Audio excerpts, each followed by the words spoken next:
कलयुग का समय था। देश के एक विशाल नगर में हजारों छात्र और नागरिक अपने अधिकारों की आवाज उठाने के लिए शांतिपूर्वक एकत्र हुए। वे शिक्षा, रोजगार, न्याय और सम्मान की मांग कर रहे थे। लेकिन सत्ता के गलियारों में बैठे कुछ स्वार्थी लोगों को यह आवाज पसंद नहीं आई। आदेश जारी हुआ। सड़कों पर भारी पुलिस बल तैनात कर दिया गया। कुछ स्थानों पर लाठीचार्ज हुआ।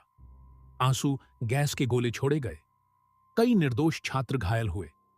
कई परिवार अपने बच्चों की चिंता में रात भर अस्पतालों और थानों के चक्कर लगाते रहे।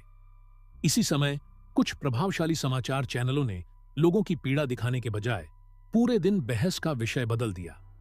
गरीबों की भूख, किसानों की परेशानी, बेरोजगार युवाओं का दर्द और आम नागरिकों की समस्याएं स्क्रीन से गायब हो गईं। उनकी जगह केवल सनसनी और शोर दिखाई देने लगा। धीरे धीरे लोगों का भरोसा टूटने लगा। हर कोई पूछने लगा, क्या इस देश में सच की रक्षा करने वाला कोई नहीं बचा? उसी रात हिमालय की ओर से एक तेजस्वी प्रकाश आकाश को चीरता हुआ नगर की ओर बढ़ा। वह कोई और नहीं, पवन पुत्र हनुमान थे।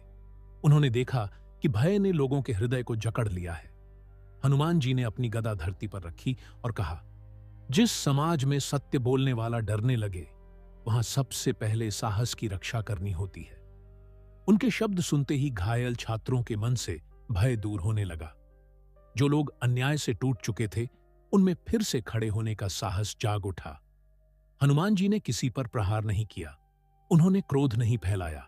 उन्होंने लोगों को सत्य, धैर्य और संविधान के मार्ग पर अडिग रहने की प्रेरणा दी। उन्होंने कहा, यदि किसी निर्दोष पर झूठा आरोप लगाया जाए तो न्याय के मार्ग पर चलो। प्रमाण, सत्य और धैर्य तुम्हारे सबसे बड़े अस्त्र हैं। फिर उन्होंने मीडिया के विशाल भवनों की ओर देखा। उन्होंने कहा, पत्रकारिता का धर्म सत्ता या विपक्ष की सेवा नहीं, बल्कि सत्य और जनता की सेवा है।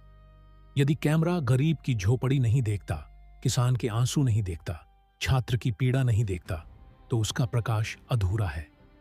यह सुनकर कुछ पत्रकारों का अंतःकरण जाग उठा। उन्होंने पहली बार उन लोगों की आवाज दिखाई जिन्हें वर्षों से कोई नहीं सुन रहा था। हनुमान जी ने अंत में कहा, सच्ची शक्ति किसी सरकार, दल या संस्था में नहीं, बल्कि जागरूक और नैतिक नागरिकों में होती है। जब जनता सत्य, न्याय और करुणा का साथ देती है, तब अधर्म स्वयं कमजोर पड़ जाता है। सुबह हुई।